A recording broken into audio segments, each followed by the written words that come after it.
When my daughter-in-law told me to leave, I smiled instead of crying. I didn't want to show her the hurt in my eyes, though my heart was breaking. It was quiet, too quiet. The kind of silence that sits heavy in the room, pressing against your chest.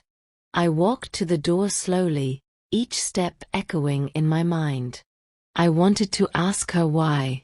I wanted to understand. But the words wouldn't come. I remember standing there, holding my coat, pretending I was fine. My son stood in the corner, his eyes fixed on the floor. He didn't say anything. I thought, maybe he agreed with her. Maybe he thought I had overstepped. For 10 years, I had given my love, my advice, and my heart. 10 years, and it felt like all of it vanished in one sentence. I turned my face away from her, tried to keep my composure. "I'll leave," I said softly. She didn't respond. I could feel her eyes, cold and unyielding, watching me. But as I stepped outside, the wind hit my face.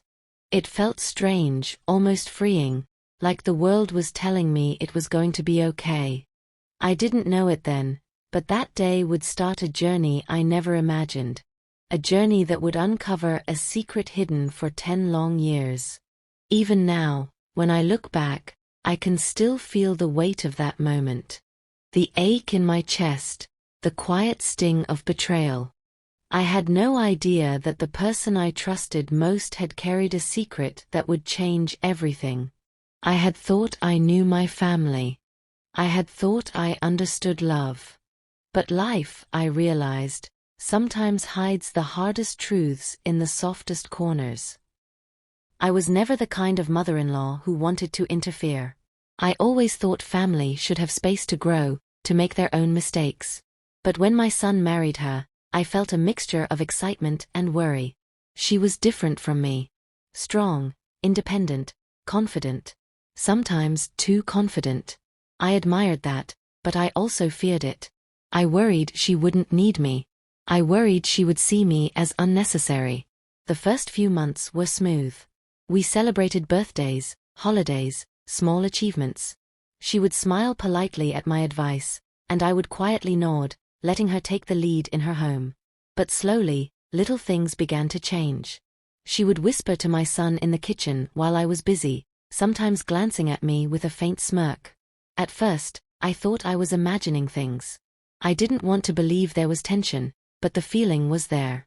My son tried to mediate, of course. "Mom, she doesn't mean anything by it," he would say. "She's just," and then he would trail off.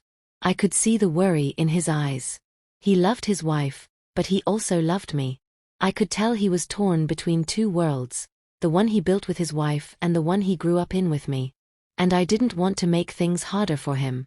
I told myself to be patient, to stay calm, to wait. For a while, I watched quietly. I observed dinners, family gatherings, and quiet conversations in the living room. I noticed the way she would redirect my son's attention when I tried to ask questions. I noticed the way she avoided certain topics.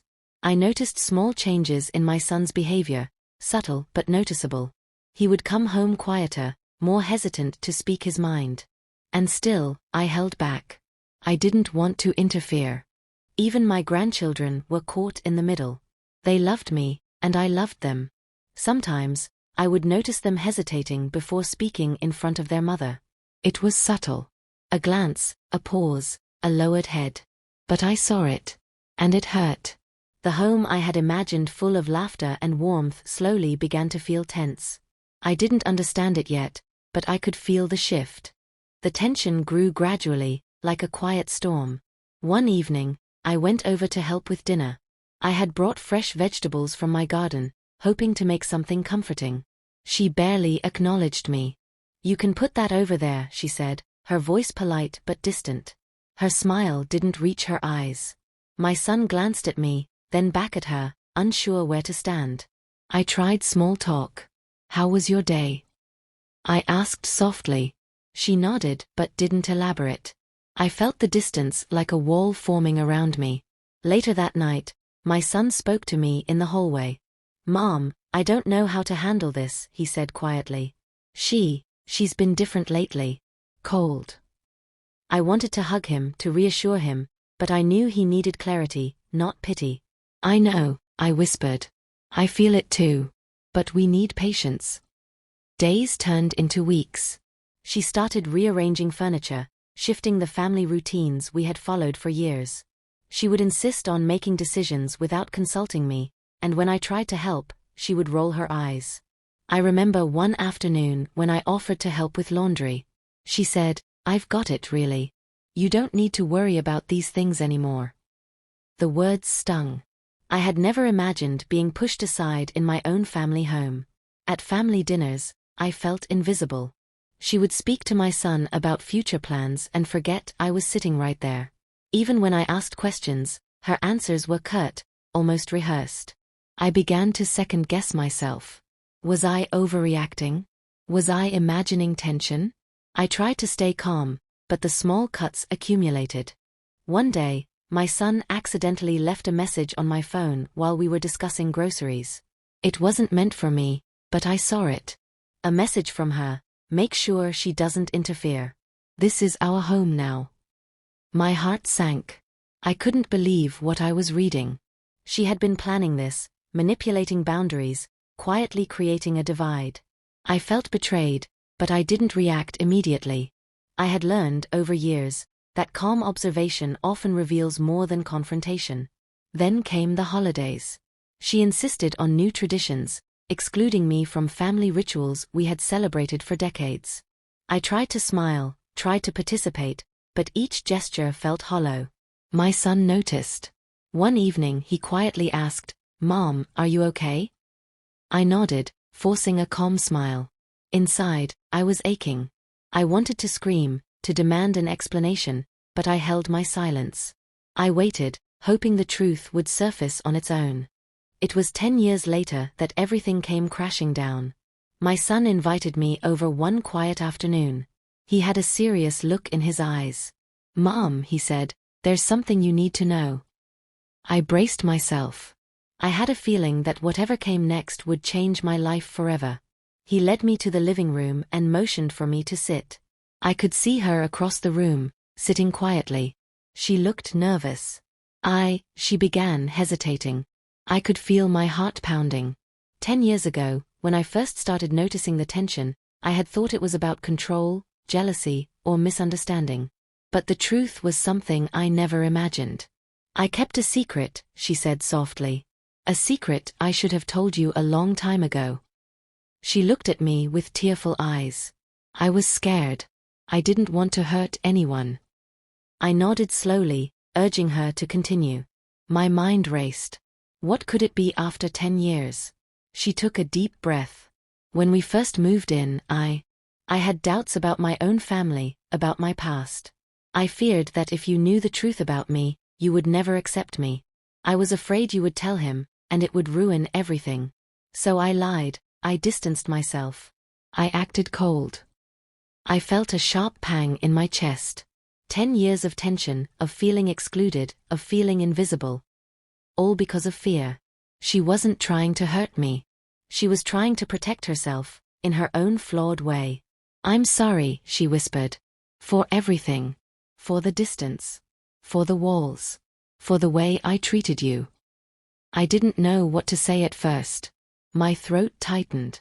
All the small hurts, the misunderstandings, the lonely nights. They didn't vanish instantly, but a weight lifted from my shoulders. Finally, the truth was out. 10 years of unspoken words and secret fears were finally spoken aloud. My son held my hand. "Mom, I didn't know she felt this way," he said quietly. "We just didn't know." I nodded. Slowly, I felt tears fill my eyes. Not the bitter tears of anger, but the gentle tears of relief, of understanding, of finally knowing the truth. The days that followed were quiet, but in the best way. We didn't rush forgiveness. We didn't try to erase 10 years of unspoken pain. But we started small, rebuilding the bridges that had been broken. I began to visit more often, spending time with my grandchildren, helping in the kitchen, talking with her about our shared memories. I noticed her smiling more, genuinely this time, and I realized that trust takes time, and patience is part of love. We shared long conversations, slowly peeling away the layers of fear and misunderstanding. She spoke about her childhood, about the insecurities that made her distance herself. I listened, offering empathy rather than judgment. And I realized, sometimes people hurt not because they want to, but because they are afraid. Family dinners returned to a gentle rhythm. My son laughed again without hesitation, sharing stories from work and life. My grandchildren ran around the house freely, no longer cautious about saying the wrong thing. The house felt alive again. I also reflected on myself. I had spent years silently observing, holding my tongue, wondering if I should speak up. And while I sometimes questioned my own decisions, I realized that my calmness had allowed the truth to surface naturally. Sometimes, love isn't about control. Sometimes, it's about patience and trust. One evening, she came into the kitchen while I was preparing tea. "Thank you," she said softly. "For everything. For not giving up." I smiled, feeling a warmth in my chest. "We're family," I said. "That's what matters." And it did. Not the past grievances, not the years of distance, but the fact that we were together again. Together, not perfect but real. 10 years of distance, 10 years of quiet misunderstandings, 10 years of pain. And finally, 10 years later, a truth that changed everything. I learned that family isn't always easy. Love isn't always clear. People make mistakes, hide their fears, and sometimes hurt the ones they care about most. But I also learned that honesty, patience, and empathy can heal wounds that seem impossible to mend. Now, when I sit with my grandchildren, when I share a cup of tea with my son, when I laugh with my daughter-in-law, I am filled with gratitude. Gratitude for patience, for understanding, for the courage it takes to speak the truth, even after years of silence. Life is fragile, and time is precious. Don't wait for a crisis to speak your heart. Don't assume that someone's coldness is hatred, sometimes it's fear. Sometimes, the people we love the most are carrying burdens we cannot see.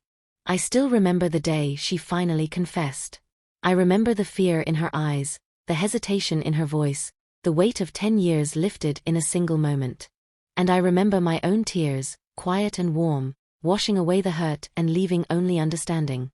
In the end, family is more than shared space or blood. Family is trust. Family is patience. Family is forgiveness. And family is love, even when it takes 10 long years to be truly seen. So, if you are holding on to hurt, or if you are waiting for someone to open up, remember this: the truth, no matter how late, can bring healing. And sometimes, the hardest confessions can bring the deepest closeness. Because after all, love endures. Love waits. And love, in the end, always finds a way home.